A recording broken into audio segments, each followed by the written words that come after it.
Behind home plate, we bringing it to them all day. You know what's up? Welcome to Birdland. Win or lose, we bringing it to you always. You know what's up? Welcome to Birdland. Orange or black, we rebuild the pack. No matter where we at, you know we coming back. Section 336, we on this, so tune in. You know what's up? Welcome to Birdland. Yeah, welcome to Birdland. You know what's up? Welcome to Birdland. Now, here come the boys from Section 336.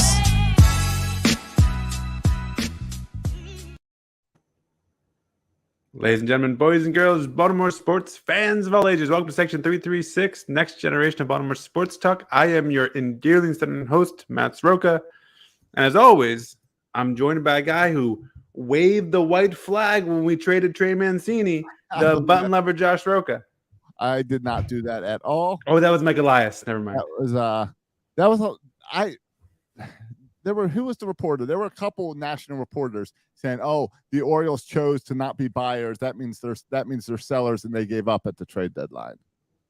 Well, it made me laugh because I think Bob Nightingale tweeted. Yeah, that's the guy. After we went 5-0 after trade deadline, something about like, imagine what the Orioles could do if they were buyers.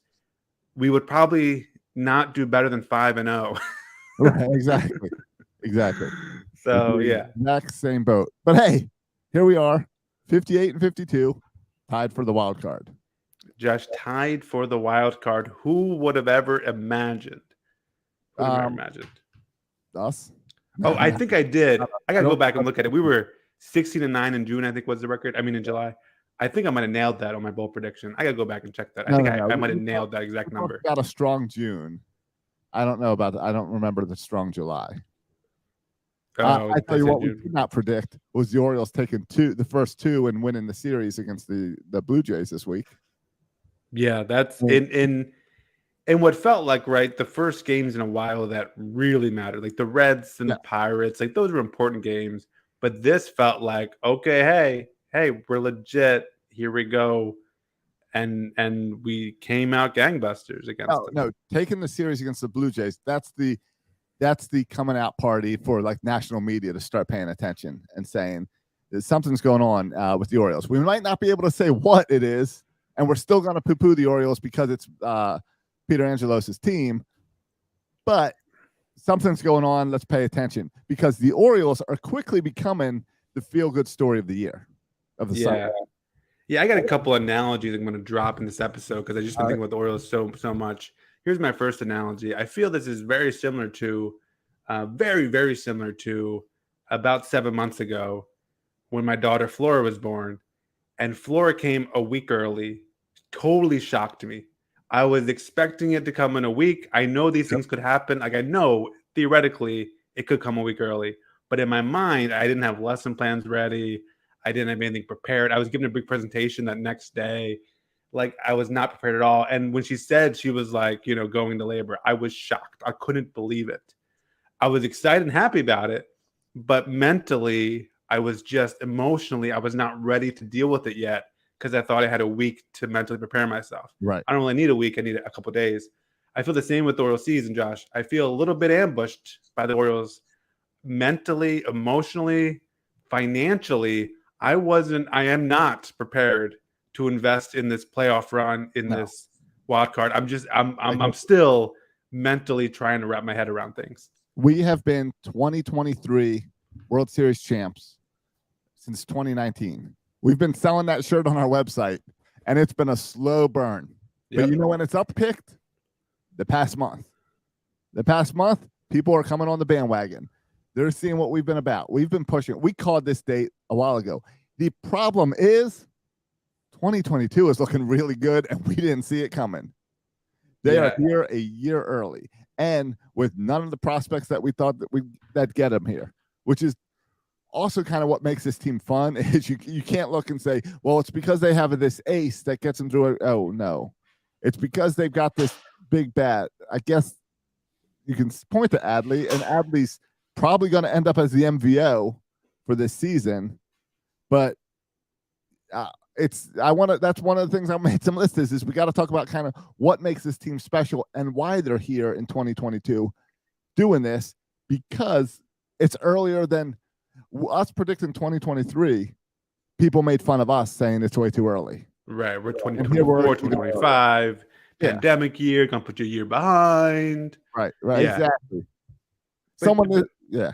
But even the beginning of the season, because we drink the orange Kool-Aid, and we drink it a lot, and so and sometimes we get on here and we just spit stupid stuff, Yeah. and we painted in our minds, even in the off season, we imagine, okay, if everything goes right, we imagine a scenario where we could be a competitive 500 baseball team.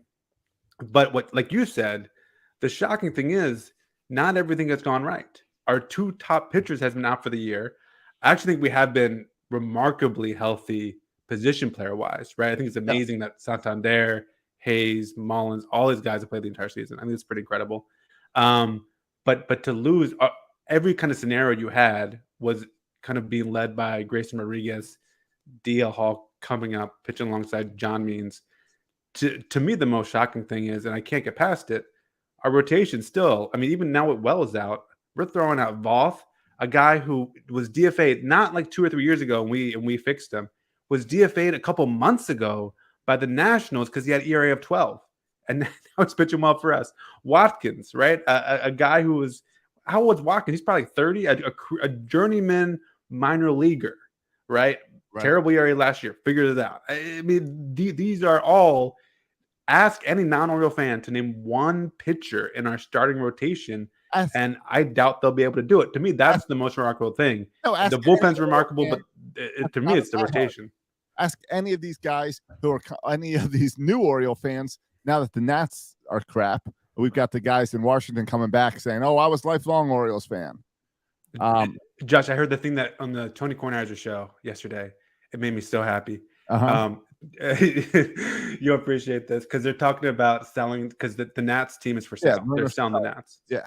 And so Tony was, espousing on the possibility of a move, of the Nats moving, which makes me so happy. I love it. Because all the speculation on the Orioles moving. No, how about the Nats move? Yeah. And we get all those fans back. And I hope part of the argument is you can't have sustained winning baseball in Washington. There's winning baseball in Baltimore at a $30 million payroll, and we can't do it here. Get rid of them. Move them. Yeah. A couple years after they win the World Series, which is hilarious. It's great. Yeah, but that's where you start losing, and fans immediately go to let's sell the team, or speculation of selling the team. But that made me happy. But yeah, Josh, it is a fun, wild ride. You can't turn the games off, as last night has proven. I turned off last night's game. Yeah, I did too. I went to bed the rain delay. Yeah, and then I was like, oh well, they're just going to call this for tomorrow. They're just going to pump it to today. But so I missed. But I'm also not surprised that they came back after the rain delay. Oh, it's what they've been doing this all season. This team has to score more than in the 7th inning than any other team. 7th inning later. I mean, who's the hottest team in the past month of baseball? It's the Dodgers. Oh, I thought you were going to go with the Orioles on that one. Okay. Who's the hottest team? The Dodgers. But the second hottest team, the second best record over the past 31 days is the Baltimore Orioles at 23-8. Josh, 23-8. 23-8 is mind-boggling. I saw that number, and I don't fully believe you. 23-8 is kind of incredible. Remember how we would just say just win series? Well, that's what they're doing. Yeah. They're winning series. Yeah, it's true. Yeah, it's pretty incredible. We saw last night. I mean, and also just to wrap up how incredible this is, according to Baseball Reference, and I don't understand how any of this stuff works. 50% chance of making the playoffs now. 50% chance. Okay. How is that for your probability of Mike Elias? We're 50%. Right. I see that. I saw that. But explain to me why Baseball Reference, or no, Fangraphs has us at 6.7%. Yeah, I know there's a 0.1% crowd, but still 6%. I understand that as much as I understand defensive WAR and why I think a good defensive player is bad in defensive WAR and vice versa. Right. I don't understand some of those things, but either way, Fangraphs, we were at 0 for a long time. So Fangraphs really doesn't want to like the Orioles, but we're kind of giving them no choice at this point. Well, we know nobody wants to like the Orioles. Yeah. Everybody's starting to admit it. You're hearing it on national podcasts. You're hearing it on MLB Network. People have to start admitting the Orioles somehow did not buy at the trade deadline when all these other teams bought, and the Orioles have moved up where other teams have gone back. Yeah. The Yankees and Padres were buyers. They've both crapped the bed in the past week. Yeah. To bring a Zany Brody phrase into it. Meanwhile, the Orioles are doing perfectly fine. Yep. And I saw a weird thing too, where someone tweeted out, like, what's it been, a week from the deadline or whatever, winners and losers from the deadline. Right. And the Orioles were listed as a loser from the deadline. Now looking back a week out, when I was like, how can you be a loser if after the deadline all you do is win baseball games? That sounds like it's working out pretty well for you. That you were able to supplement your minor league team and continue to win games. That sounds like you did well, but maybe I'm missing the point. I think I told you I was being called out on the Chad Dukes show for tweeting that I don't want the Orioles to do anything at the trade deadline, to stay pat, and we've got the farm hands ready if we need them. Yeah. And guess what? That's what we did. We've got the farm hands.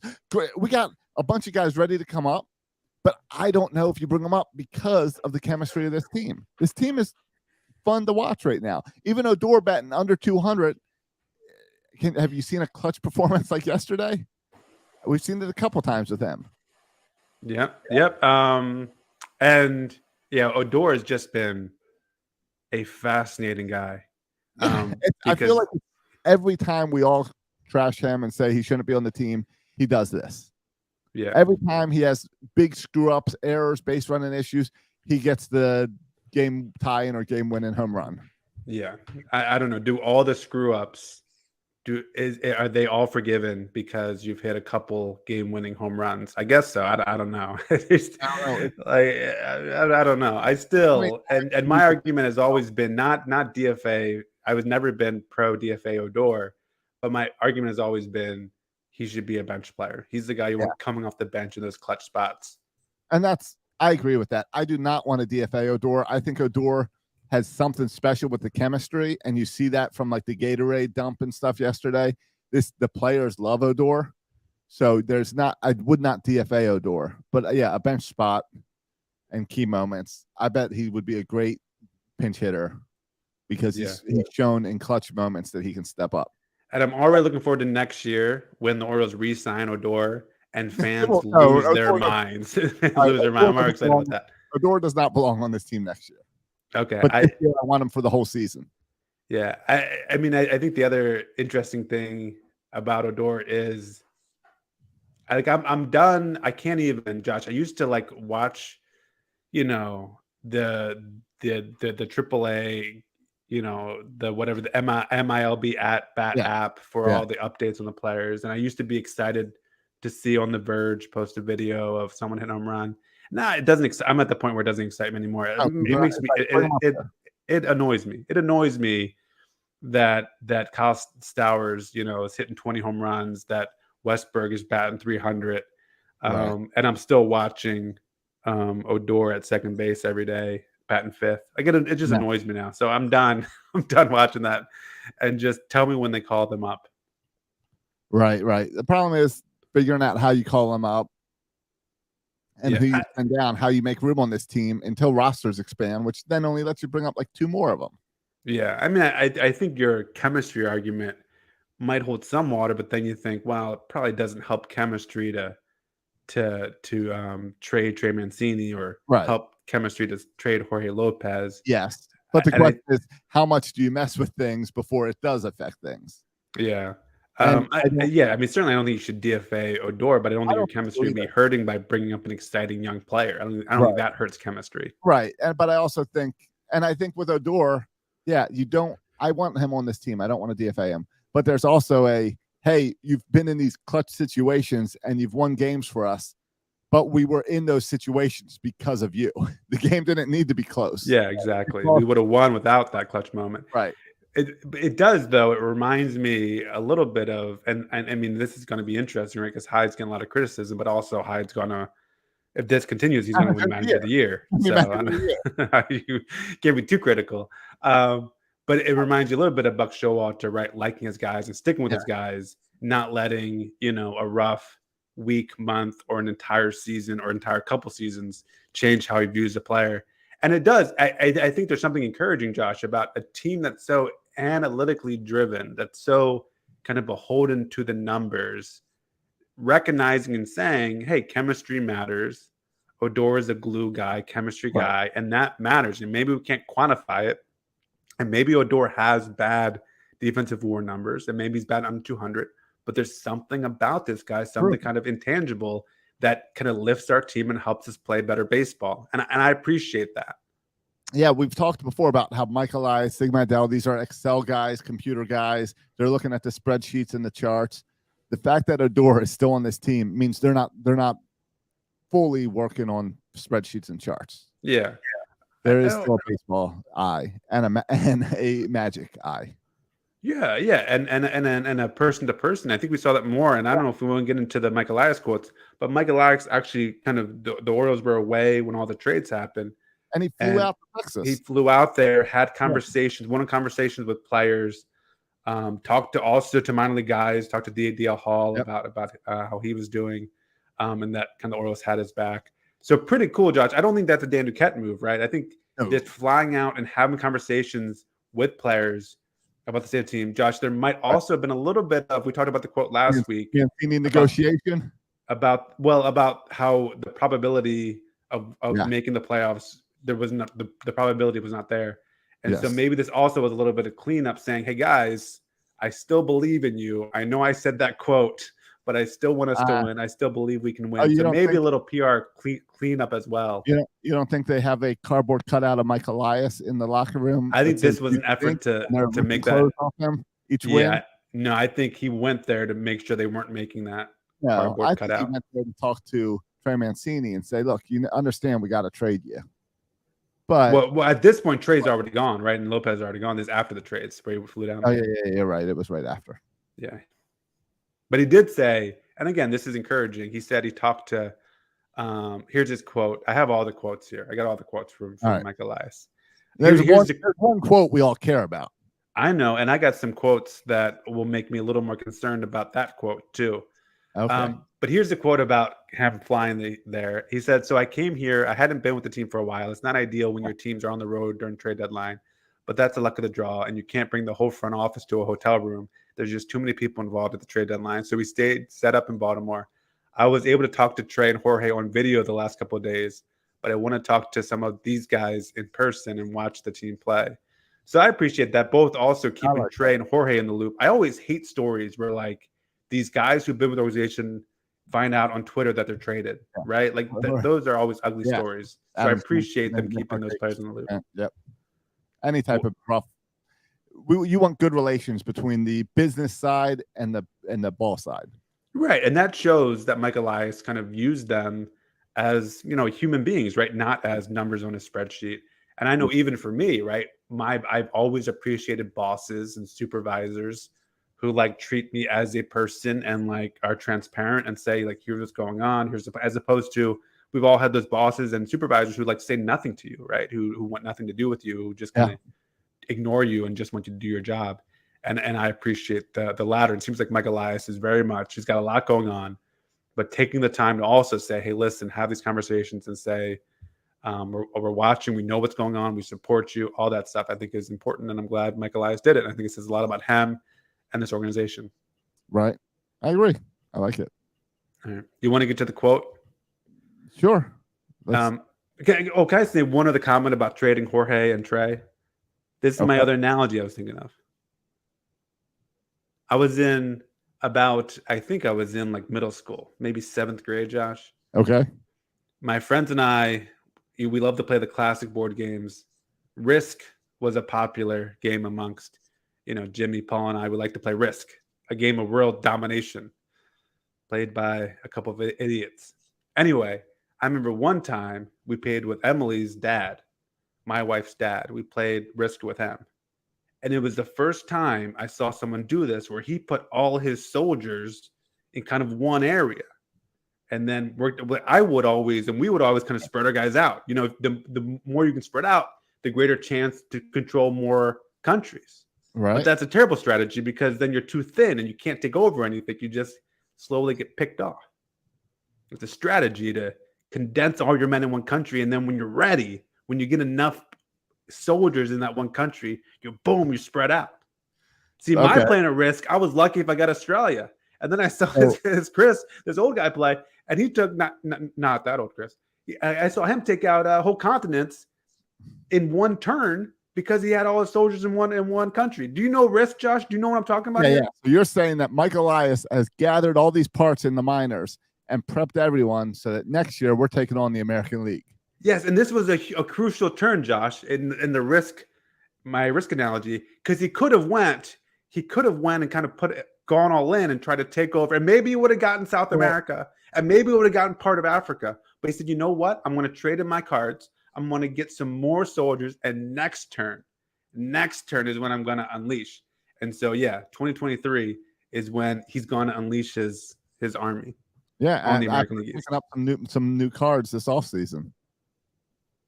Yeah, well, maybe, Josh. So here's the quote about what you're all excited about and what headlines everywhere. Oh no, we're all excited about the liftoff quote. Right, that's what I'm talking about. Get people. All right. He said, I think we're right there. I think it's liftoff from here for this team. Yes, it's liftoff, Josh. And what does liftoff mean to you? It means start your countdown.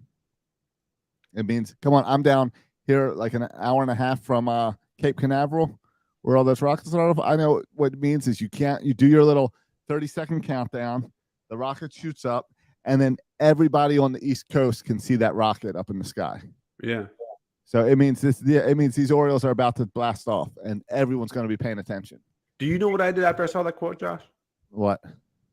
I Googled top 2023 MLB free agents on the Google machine. Yeah, you should, not because of that quote, but the quote a little bit later where he said, we're going to go out and sign some people this offseason. Here's the quote.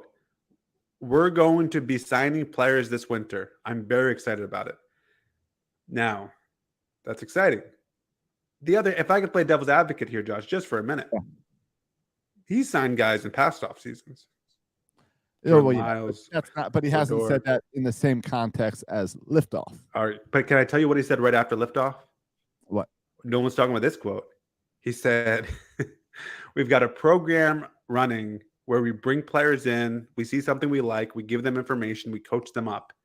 And that's the way successful teams run themselves, especially, Josh, listen to this, especially with our market size. That's what he said after the liftoff quote. He started talking about market size. Yeah, I get it. After liftoff quote. Doesn't that market size concern you? What he means by market size is we don't have a lot of money. That's what he means by market size. Sure. But we went from 30 million. We're going to end up giving someone 30 million, 10 years, 30 million or something. All right.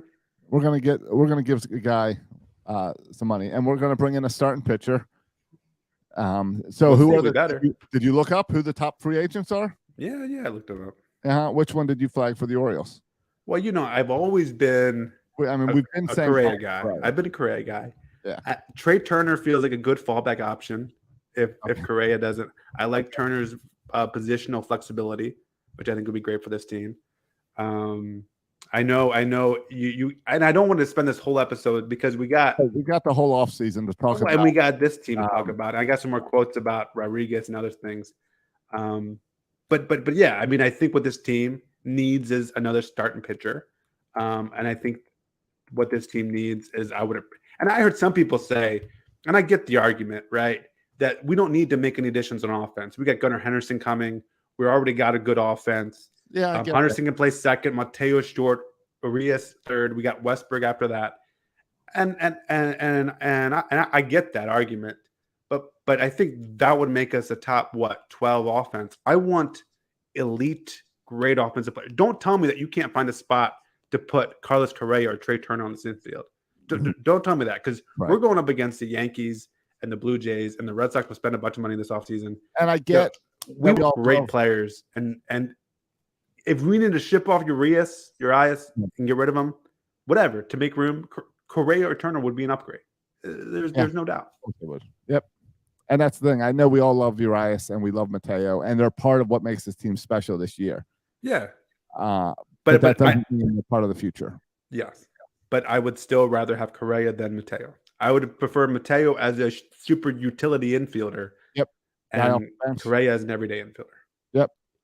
Yeah. So I think there's always room for great players. You don't hear other teams, the Padres, the Dodgers saying, "Oh, we have too many great players." No, get out of here. You still want the best players in baseball on your team. The other, just a couple of the quotes from that conversation. He did talk about, since we're talking about Elias's quotes, he talked to the media. He talked about Grayson Rodriguez. It was reported today, actually, this quote is from a couple of days ago, but it's reported today that Grayson Rodriguez for the first time threw from a mound. In Elias's interview, he said about Grayson Rodriguez, he says he feels really good. I still don't have a timetable, but I would probably increase our desire to get him onto a game mound before the year is over. Then at the time I made the announcement of his injury, I think we're hoping for that. So the Orioles are hopeful that he will be on the mound pitching again before the season's over. Josh, do you see Grayson Rodriguez pitching for the Orioles? Yeah, he's not committing to the Orioles, but I think we want him. I think we want him up in the Orioles. I think I think in Baltimore. You think that's what Mike Elias means by that quote? No, that's not. No, Mike Elias will never commit to anything like that.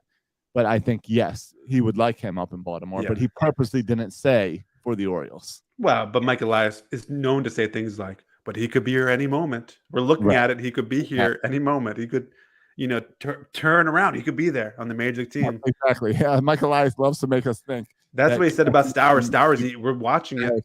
He could be here any moment. Exactly. Maybe he's on a plane right now. Right. Well, we'll see. I mean, it's interesting to see. Who's the guy they signed from Tampa Bay? Brett Phillips. It's interesting to see like a guy like Brett Phillips taking a spot when we talked about not DFA and Odor, but moving Brett Phillips doesn't change your chemistry. Yeah, and like Brett Phillips what is he? He's a left-hitting outfielder. Oh, what's Kyle Stowers? A left-hand hitting outfielder. Now I know Brett Phillips is an upgrade defensively, but not an upgrade offensively. I mean, Kyle Stowers would be better offensively than him. And in fact, I get a little annoyed because I feel like Brett Phillips just takes at bats away from my man Ryan McKenna, which annoys me a little bit, if I'm being honest. Here's Josh the one other quote I want to read. There's two other quotes I want to read from Mike Elias in the interview. Okay. Here's how he ended the interview. He said, and I think this relates to the conversation we were just having. He said, "I think our day-to-day major league needs are going to drive the bus for any call-ups." Right? So again, so injuries. Or our day-to-day major league needs are going to drive the bus for any call-ups, which sounds different than he said before. Well, is Kyle Stowers ready? Is he really ready? This is not really, is the guy ready? This is like, what do we need? Right. And if we need some more offense, it seems like Kyle Stowers is the answer. If it's really about that, I don't believe this quote, actually, now that I think about it. If this was true, Gunnar Henderson would be on this team right now, right? Like the reason Gunnar Henderson is not here is because he's only had, 100 games at AA and AAA combined or something. Like he needs more time in the minors. Gunnar Henderson up, who do you send down? Who do I send down? Yeah, who do you send down? Right now, you bring Gunnar Henderson. Tyler Nevin, Josh. All right, fine. You even forget he's on the team. He only plays once a week. All right, I forgot Tyler Nevins is still on this team. Tyler Nevins and Brett Phillips are two placeholders. Josh, think about this. Odor played third base the other day because they wanted to get another lefty in the lineup. Hey, we've got one, yeah. And Henderson bats lefty. He could be that lefty third baseman against right-handed pitching to get another lefty in your lineup. But that, of course, would mean you would have to choose between Vavra and Odor, which probably would mean Vavra sitting the bench, which is unfortunate. But still. Can you explain Vavra?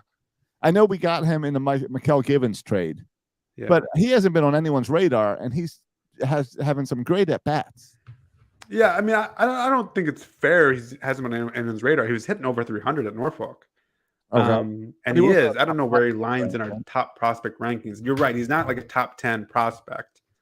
But he is. I think he was kind of the big name we got back for Michael Givens. Yeah. And I feel like he's batting 400.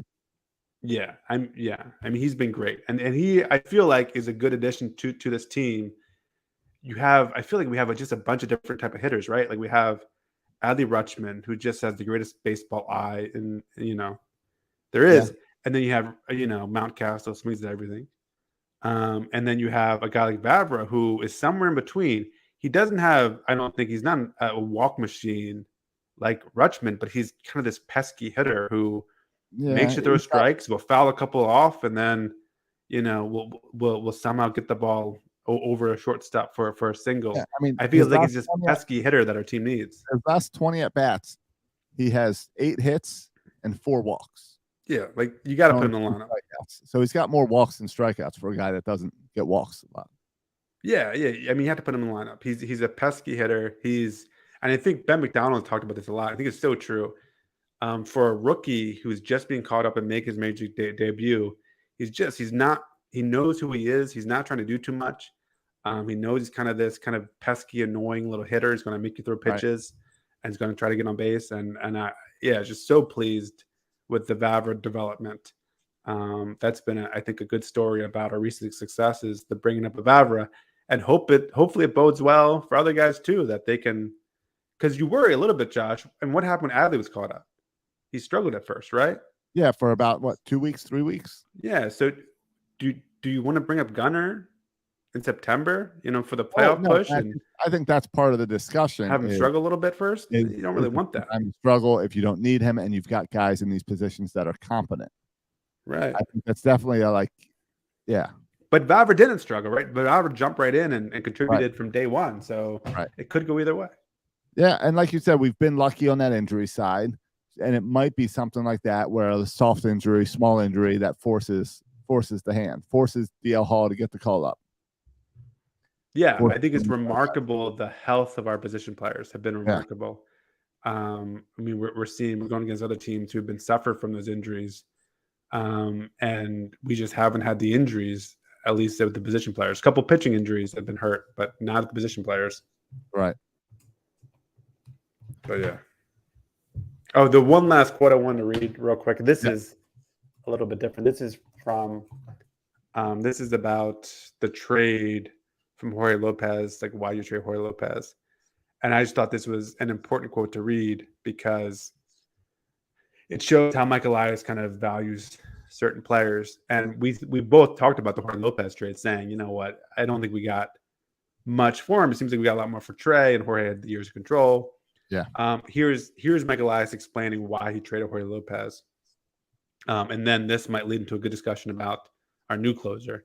But he said, I think the bluntest way I can put this is that relief pitchers are more leveraged at the trade deadline in terms of their value sometimes by the teams. He said, you've got a team like Minnesota that are battling back and forth for the division lead.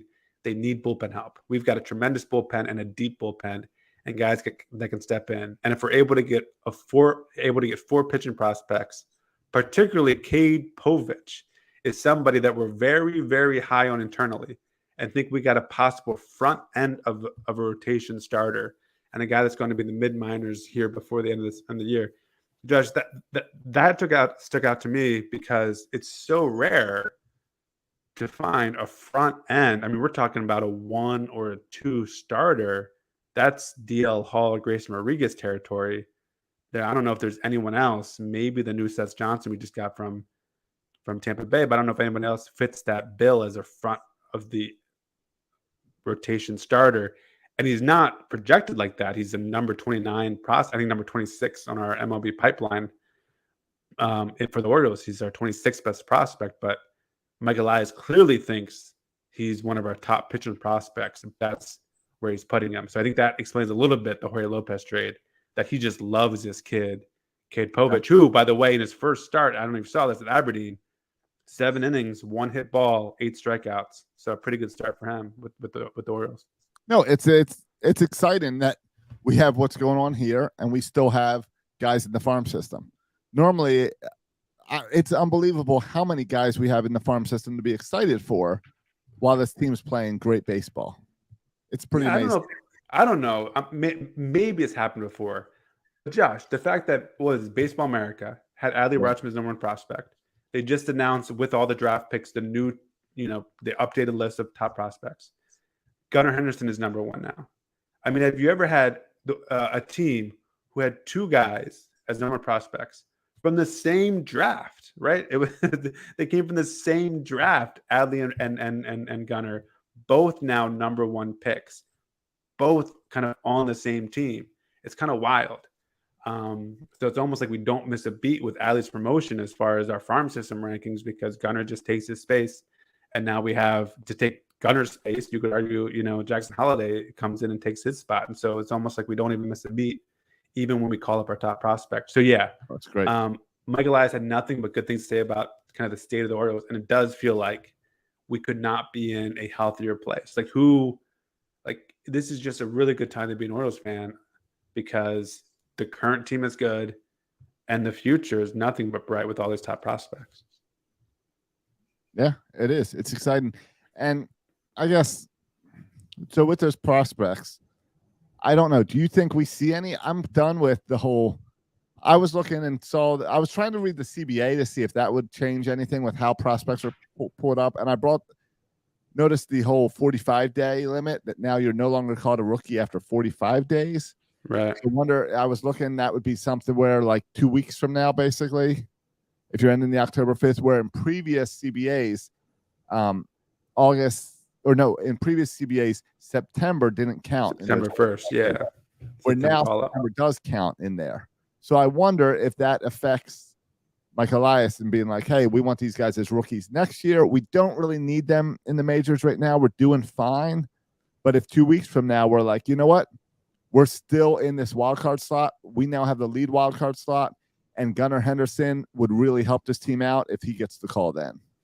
Yeah, the other thing because you're right. On the one hand, you're like, if you're Mike Elias, we just keep on winning baseball games, right? It's not like, oh no, we're 3 in a row, we need a jolt. So let's make it. No, like we just keep on winning baseball games.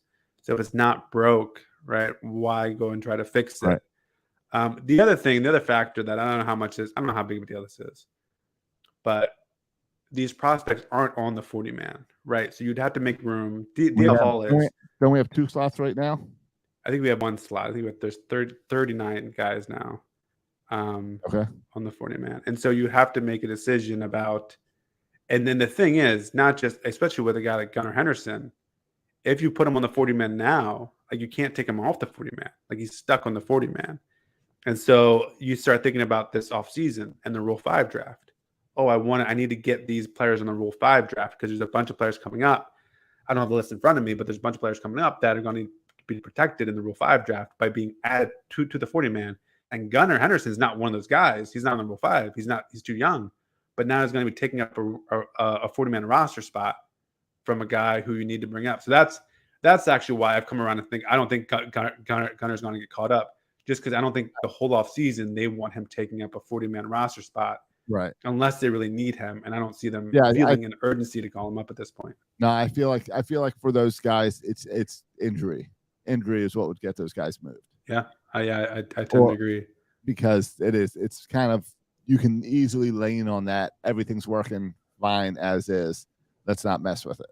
Yeah, and the outfield. I mean, if you're rolling with the outfield of a Mullins, Hayes, Santander, you're not replacing any of those guys. The only option I feel like you have is to put Santander at DH and then put someone else in the outfield. But then where does Vavra play? So it becomes kind of crowded and gets a little complicated without injury on where you fit these guys, especially when you kind of are rolling.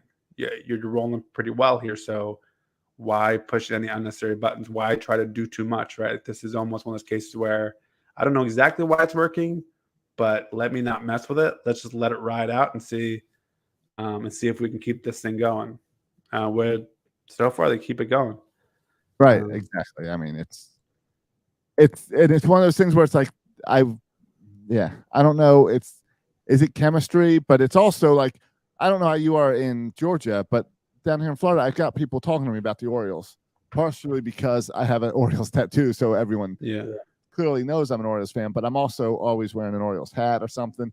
So people are asking me, and they're asking what makes this team special, and it's tough to say. You can easily point to Adley Rutschman, because when Adley Rutschman joined this team, the winning shifted. But there's also something special about this bullpen and the defensive plays of the range of Cedric Mullins And the range of Jorge Mateo is unbelievable in how that makes the defense so much better. Yeah, it's interesting, right? Because Rutschman, you're right, like without a doubt, and we talked about this before, you're replacing a bad catcher with a great catcher, and that's going to make your team a lot better. And that's not right. But what we've also seen, like one great player doesn't make a huge difference in a whole baseball team, right? Like it's a team game. You look at the Angels, it takes more than one great player. But Adley's been great, and he's certainly a reason. But for me, Josh, the two most exciting players, like forget production, forget WAR. Just to me, like who are two guys that make me smile, that pump me up, that get me excited about the Orioles more than anybody else? Those two guys are Jorge Mateo for what he does defensively and also just the way he runs the bases. Watching him get a triple and his helmet fly off gets me pumped up every time. And the second guy, who's now got his own whistle, he's borrowing a whistle, is Felix Bautista.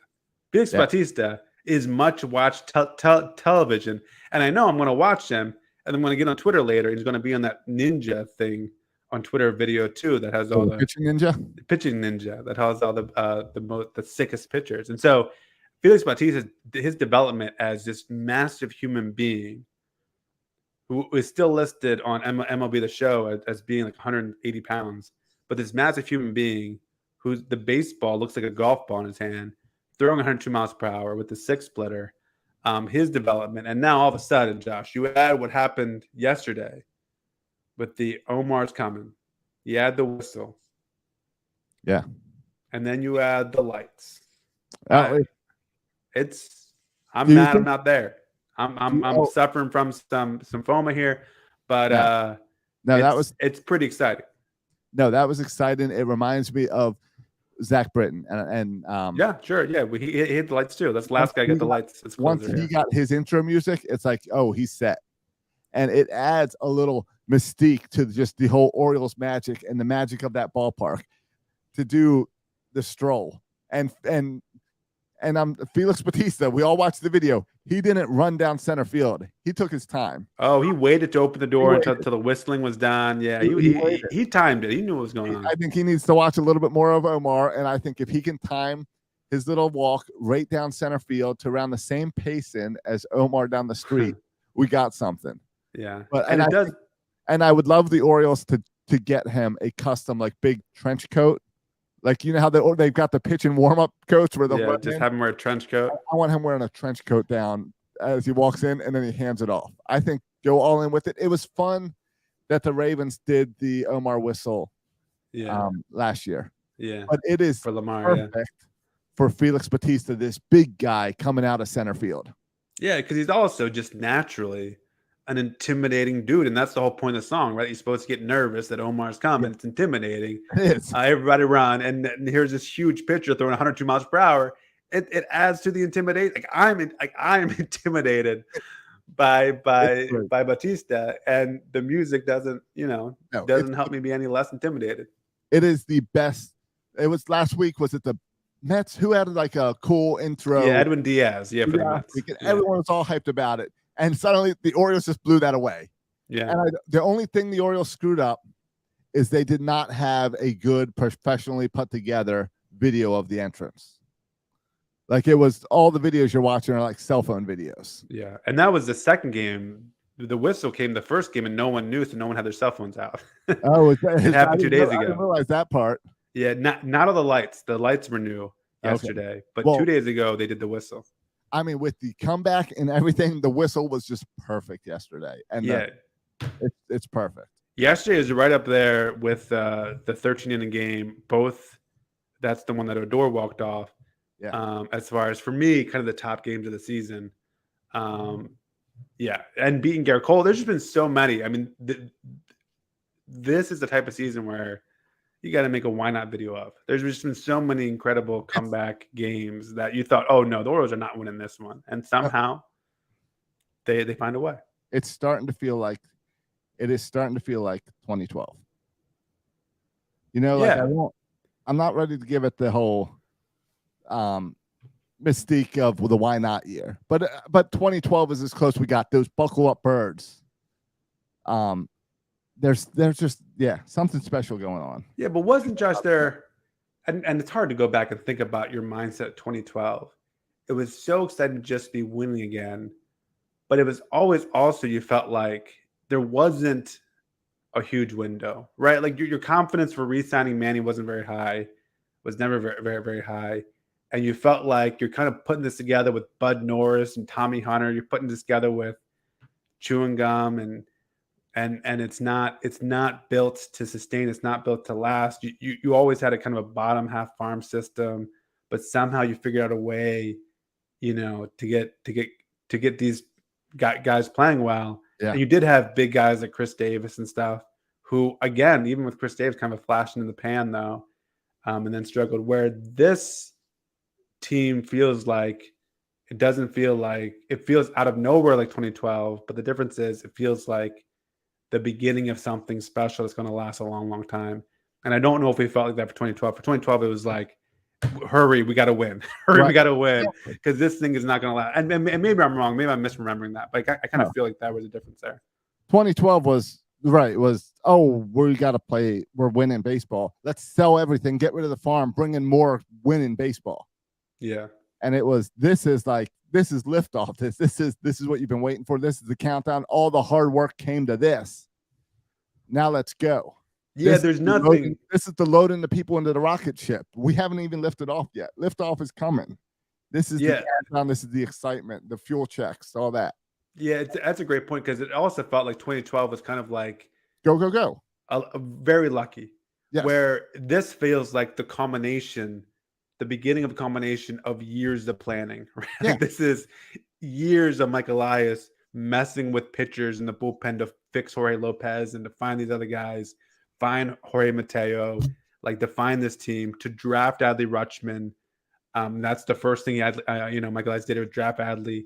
So this feels like not just kind of random coming together of these random players, but like a very specifically handpicked players, coached up, developed for this moment. And it happened a year before Mike Elias than anyone thought. But this is the beginning of a culmination of things that have been in the works for years. So not just randomly, we're good. No. Like this was the plan. This was part of the plan. Right. The problem is, before the 2012 season and 2011 season, we were still there. We knew there was 14 years of losing.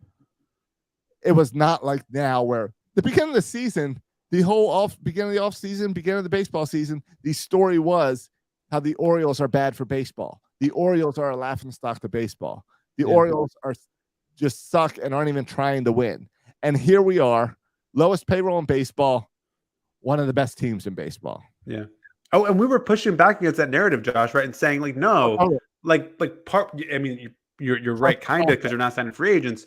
But look at what we're doing behind the scenes. We're international scouting. We're developing that international the complex. We're changing the way we coach. We're bringing in analytics. We're doing all these things that will pay dividends in the major league squad. And no one's talking about that. Everyone's just talking about we're not spending money on the major league roster. But wait a minute, we're investing all these resources in these other areas, and now we're starting to see the culmination. I mean, going back to the Austin Voth, because I think it's a good example of it. Austin Voth got here and said, "Oh, they have so much more information and data for me than I had when I was at the Nationals." Right? That's completely 180 from where we were a few years ago. Right. That was Zach Britton went to New York and said, "I didn't know all that." Right, under Dan Duquette. This is and so this is not an accident that all of a sudden pitchers are pitching better, right? It's not, every pitcher is having their career year. Look how lucky we got. No, it's not that. It's Mike Elias has a type. He coaches them up. He gives them data, and they pitch better when we're with the Orioles. Right. And now I can't even begin to think about what's going to happen when we actually get talented pitchers in here, talented starters. Where we're not dealing with Voth and Watkins, but when we're dealing with Grayson Rodriguez's. No, it's Grayson Rodriguez, DL Hall, and then we're going to sign a big name pitcher. We've got to. I would have to imagine we have to sign one big name starter. Right. Yeah. And Yeah. we'll look at that when we get closer to the point. Yeah, exactly. Or trade. Like I hold out the possibility that we have all these now because we've accumulated all these pieces. I would not be shocked if the big piece, the big arm we get back, a Pablo Lopez or whatever, is we get back via trade. I think that's also a possibility too. And I do think that was part of what Mike Elias was looking at the trade deadline. Was I think he was willing to trade some prospects for the right guy with long-term availability. Yeah. He wasn't playing for this year, but yeah, why not? He's looking at the next couple of years. Yeah. And those are a lot harder deals to make because the team is not motivated as much to trade those players. But I think that's another route that Thors could go. And that, again, gives you the financial flexibility because a lot of those guys are cheaper than obviously free agent guys. Right. But man, off day today, which I think is probably pretty good. You get to rest Bautista, get to rest Jar. I don't think it's the worst thing in the world. No, we got the weird trip to Boston for one game tomorrow. So in a tough stretch of baseball with the Rays. Yeah, and like no off days in there. Yeah. Oh, the Rays, Tampa, the Blue Jays, then the Rays, then we got the Blue Jays again next week, right? Yep. So a tough stretch. So to have a forced off day, I know it's not a real off day because the Orioles had to all come into the stadium and prepare like they're going to play. But I'm sure there were also a little bit of, hey, let's just relax and hang out in the clubhouse because we all know we have to be here, but we really don't think the game's going to happen. Similar to I saw lots of Oriole fans who had tickets for tonight's game didn't drive over to the stadium because they said, hey, if the game starts playing, I'll go and I'll make it there by the third inning. Yeah. Yeah, the Orioles got some funky schedules going up because we got that game against Boston, which just is one game at Boston. That's a makeup from the very beginning of the season. Remember the delay at the beginning of the season, right? Remember the season started like a week late. Yeah, I recall. So they had some weird ways that they squeezed those games in. So we're home. We go to one game to Boston. Yes. We go away to Tampa. Josh, you going to that Tampa series?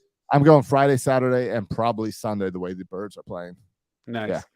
And then we're going to Toronto. So we're going all the way south, all the way north.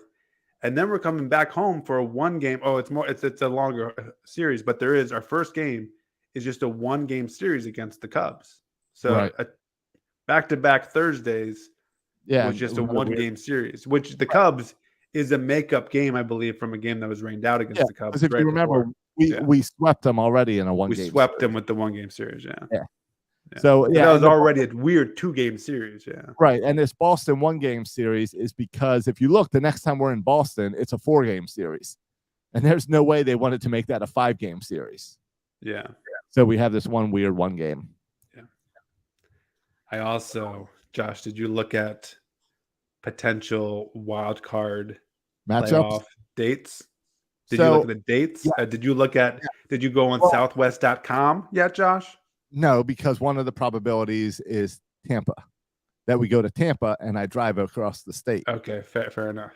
I was assuming home games. I was assuming we get our first wild card spot. That's what I'm assuming. 3 games, wild card game. If it goes to game 3, that's a Sunday game and is very interesting in Birdland. Did you see that much? Or am I ahead of you here? No, I saw we lines up against the Cincinnati football team. No, the Ravens are playing Cincinnati at home. A Sunday night game. Yeah. So it lines up about a big game in M&T and a big game at Camden Yards. Yeah. You could hit both of them. Go one and then go the other. I don't know how you handle that. I don't know how the city of Baltimore handles that. But what's the not handle? like previous where the Orioles can kick the NFL game out of the city. They got to figure it out. Well, I don't. Yeah. Well, let's get there first. Exactly. But I do appreciate that it's a Friday, Saturday, Sunday, or at least it probably will be. I mean, I guess there could be some tiebreakers that mess with the schedule. But it looks like it could be a Friday, Saturday, Sunday, which is great. I feel like you can travel anywhere on a Friday, Saturday, Sunday. Yeah. I didn't want to have this discussion yet because we got a long ways to go. Yeah. I didn't mark it on my calendar, Josh. I just looked at the calendar. I didn't type anything in it. I just looked at it. All right, let's go there because right now we control our destiny. We're in the wild cards spot. Right. So it's up to us. We 50% chance, according to Baseball Reference. We will always consider us as the team. Right. So the question is, do you and I is 2022, the year early. Is it worth you and I flying home for a wild card game? Over the weekend, I would absolutely do It's that. not one and done. You'll be there? If you're there, I'm there. No, I'm there. All right, then we're there. Yeah. The Then we're there. problem, yeah. Like I Now- said, financially, I'm not ready for a whole playoff run. So it's gonna be interesting if we make it past the wild cards. I'm not ready to start thinking about that. Right. No, I agree. We'll be there. And I think wild card weekend means we're anywhere. Wherever that series is, we can go. Well, I don't know about that. Where would you not fly to? Well, I Tampa, don't we're know. driving. I don't know if I'd fly to Yankee State. Well, I mean, it's not gonna be the All right, Yankees because Minnesota. I'm not Minnesota. sure if I'll fly to Boston. I'm not Cleveland. going to spend $300 for a ticket in Minnesota. I don't think I will. Cleveland, I don't know. I would have to see what the ticket prices are Cleveland, because Minnesota. I feel like we can get tickets at Camden Yards. We can get tickets there. Yeah. Fine. You know It's what? going to be Right. If trickier it's to get a- tickets at yeah. an away game. If it was away wild card series, I'd probably wait until win these games and come back to Camden Yards, and I'll go to the next round. If it's at Tampa, Tampa, we're I going. can walk up to the stadium and buy a ticket. So I Yeah. go to Tampa. Had that conversation with Dad today. I said, hey, if it's in Tampa, no problem. We can get tickets. Yeah. Not concerned at all. Yeah, Chicago. Maybe I can get the wife involved. Wife loves to go to Chicago. And maybe make it a family thing. Yeah. Now, Not see, the game, but the Chicago. right. And yeah. And there's a certain depth in the playoffs where the credit cards just come out. And it doesn't matter what the price tag is. Well, I'm a home guy though. Like I mean home. yeah. Oh, I mean Yeah. World Series at home. Max out those credit cards. Yeah. There's never been a World Series in Camden Yards. No, I'm not. I will be so thrilled and financially devastated for a World Series right now. Because you're right, it's not just the games. You gotta get the jersey with the special. I've never owned a real Major League jersey in my life.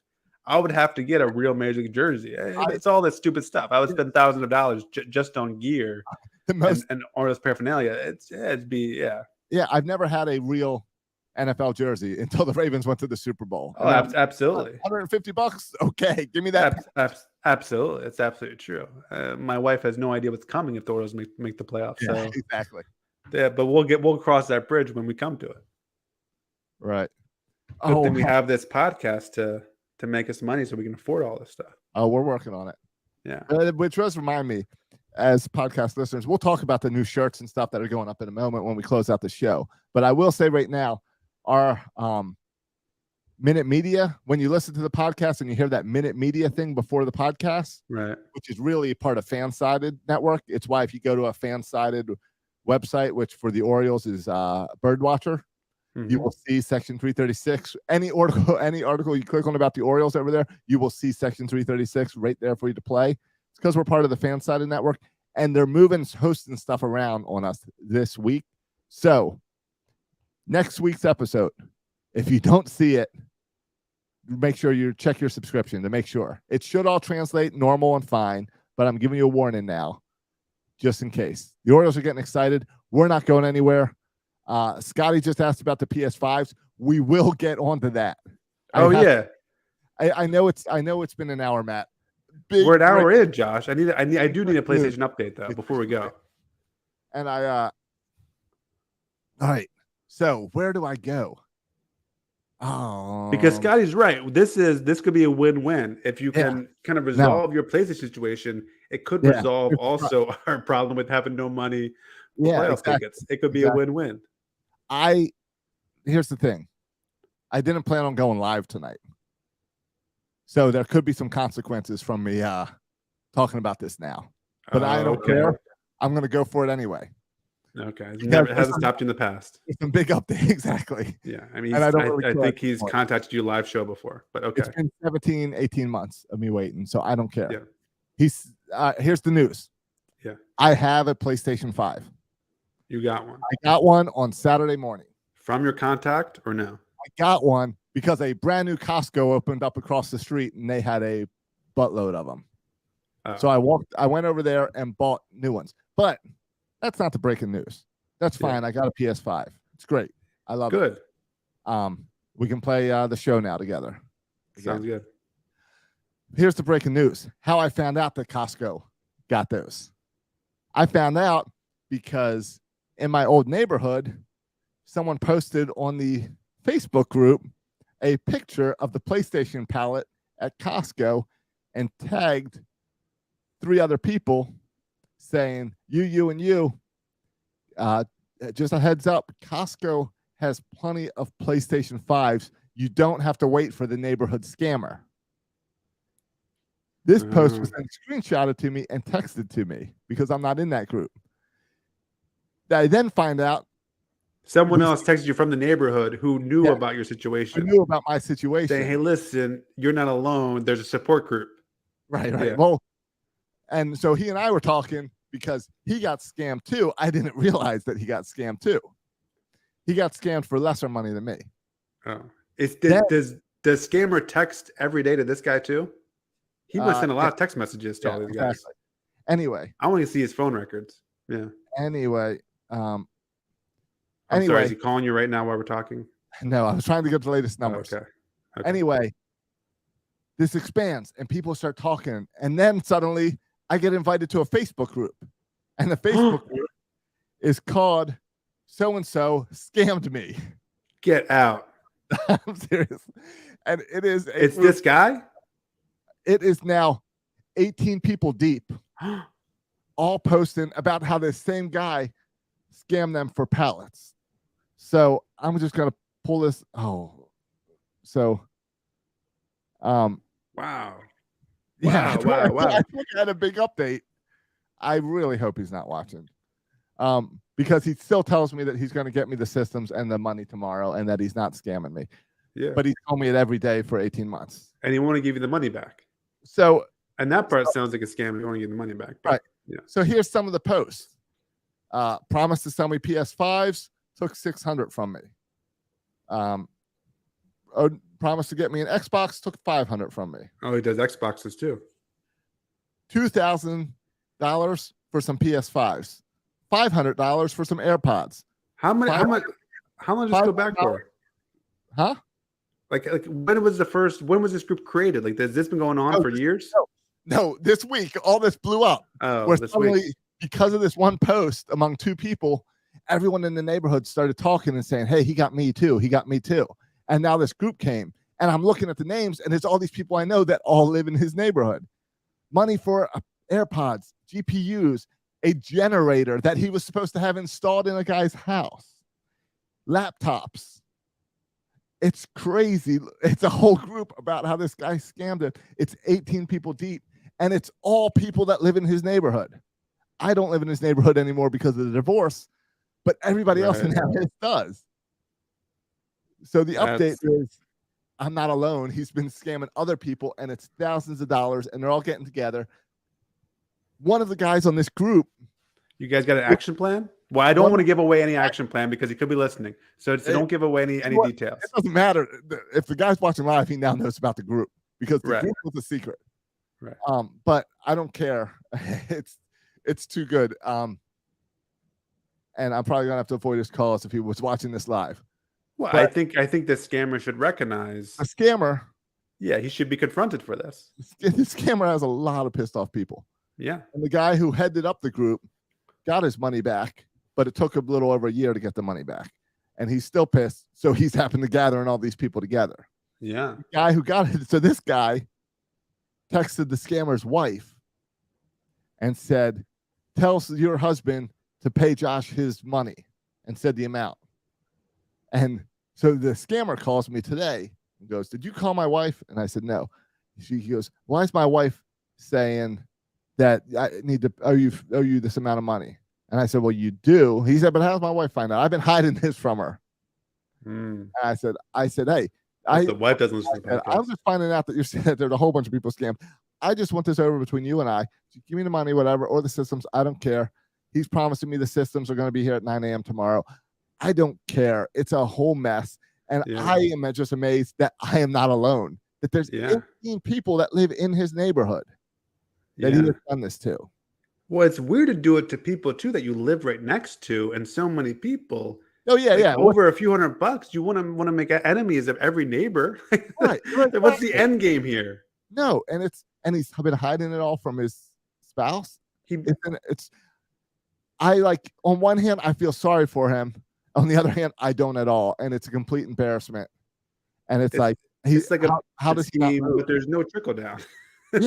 Yeah. It's so the big news is this group, and that it's not just me. Yeah, that's amazing. Wow. So I got a PS5. If anyone wants to play, I got it. I've been playing the Call of Duty and the baseball game. Okay. So All Silas was playing as that stupid game with this. What's it called? Free Fall or no Fall Guy? Fall Guy, is Fall Guy on there? Yeah. Like that. The kids have been playing some game. Humans Fall Flat. That's another silly game like that. But Madden, I think, comes out next week. So then you and I can get some playtime. All right. Not that we care about football because it's baseball season and It's all baseball. We got playoff caliber baseball in Baltimore. Yeah. But So again, until the show updates, recognize how good the Orioles are, specifically their bullpen, I'm not playing it. you're boycotting the show. I'm boycotting playing with the Orioles. I need to figure out how to get my franchise moved from the PS4 to the PS5 because I've played a lot of the PS4 and I really don't want to start my franchise over. No, you don't want to start that franchise. So I'm trying to figure that out before I get back into the show deep. Yeah.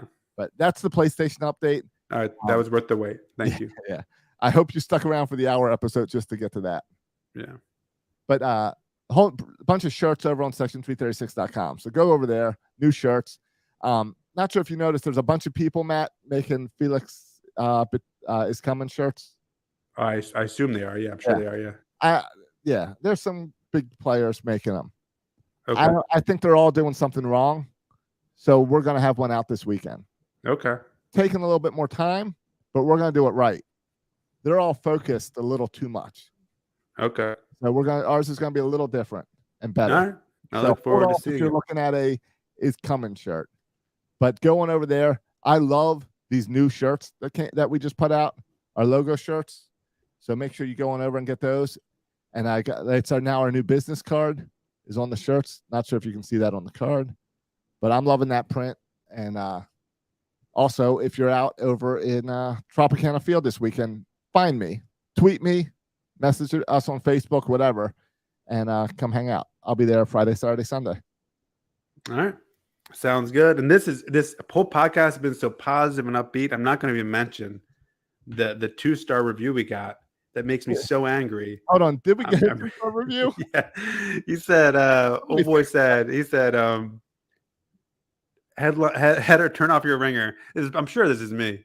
Turn off your ringer. You guys do a great job, but put your phone on silent when you record, for goodness sakes. Oh, no. I know what it is. It's my stupid computer. And if I do not put it on Do Not Disturb, our dad texts us during every podcast. Because usually he's watching the game. Yeah. So I don't know where you got that review. Oh, there it is on Friday. You guys do a great job, but put your phone on silent while you record, for goodness sake. What I'm saying, though, if we do a great job, and even if the phone or Josh's computer annoys you a little bit, to me, that's a 4-star situation. That's a total 4-star situation. I don't think that's a 2-star situation. No. When you love the show, but there's a little annoying sound every now and then. Hey, if you noticed, I don't think there were any chimes and noises during this episode. So maybe you can go back and change your review. Yeah. Increase the stars. Yeah, just give 4 maybe. Don't make fun of us for the. Yeah. You guys don't know how to give stars. Can I say that? Some people have no idea how to do the stars. Oh, now because you gave 2 stars, we need 5 people to go give us 5 stars to balance out. Yeah, you threw out your whole algorithm. It's all. Thanks, dude. Because of a couple beeps. Right. There's a reason when you search Baltimore Orioles, you get the official podcast, Masson, and then you get Section 336. It's because of those stars. The Mr. Q-Star might have bumped one of these other crappy shows ahead of us. Yeah. So thank you, dude. But yeah, thanks for the reviews. Check out this. Go to the podcast. Go to section336.com. You can be a Patreon. You can buy some shirts, and you can definitely go write us reviews on iTunes and get rid of this 2-star guy. Yeah. Yep. And you can follow us for all our updates on shirts and when we're going live and stuff on our Twitter handle at Section 336 Show, where they continue to throw some questions out there to interact with. And you can also follow me on Twitter. Where are they? Those people. Whoever does that, I don't know who does that. Whoever is throwing on my Twitter account questions out. Hey, are you still playing on TikTok? Yeah. All right. I think we should get the 336 TikTok going. Okay. I think maybe I'll try to TikTok from Tampa this weekend. Okay. So, I don't think I do TikTok right. I put like a bunch of videos in the hopper and then just put them out sporadically when I feel like it. So I have like 10 videos on my phone now that I got to put on TikTok. They're not Orioles related. No, they're just The personal. Orioles stuff. related ones would be more timely. Yeah. All right. I'll do some more stuff too. We got to figure that out. All right. All right, boys and girls. It's been good times here in Birdland. Good times. I can't wait to see what percentage the playoff is next time we talk next week. You know what? There's been a whole lot of comments during the show. I didn't have the comments up. I'm sorry. I'll get to you. I'll make sure it's up on the next live show. Yeah. Well, all right. You can follow me on Twitter at Section336. You can follow Josh on Twitter At Josh Soroka. Thanks for listening, boys and girls. And as always, go O's.